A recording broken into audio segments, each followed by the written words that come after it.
So what I wanted to talk about to start with is really where the Global Compact for Migration came from. As most of you know, it was endorsed by the General Assembly 2 years ago, as Aaron said, in December 2018. But it follows a long process of discussion before that. There were 2 years of consultation. It was preceded by the 2016 New York Declaration on large movements of refugees and migrants. And it really kind of builds on this groundswell of discussion about migration. It rests on the Charter and principles of the United Nations. And I think that that's very important. It's an important thing to realize. Because prior to the Global Compact coming along, much of the global discussion on the governance of migration had taken place outside of the boundaries of the UN. A lot of you will be familiar with the Global Forum for Migration and Development. Some of you will know about the regional consultative processes on migration, such as the Bali process or the Abu Dhabi Dialogue or the Colombo process. And while all of these forums have their advantages and also disadvantages, I would say a lot of them aren't particularly open to civil society, for instance.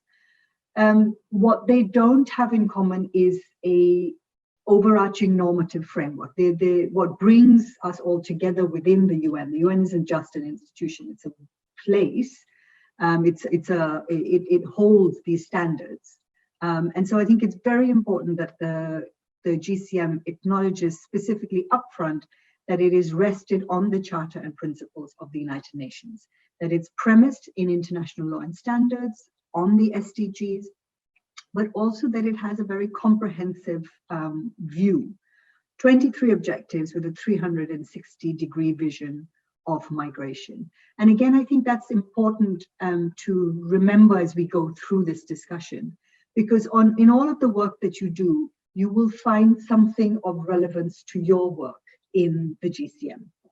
Whether you work on the rights of domestic workers, whether you are concerned about the trafficking or smuggling of migrants, whether you work on how to ensure that migrants have access to healthcare, or that migrants aren't detained arbitrarily. These are all issues that are linked in the 360-degree vision of migration.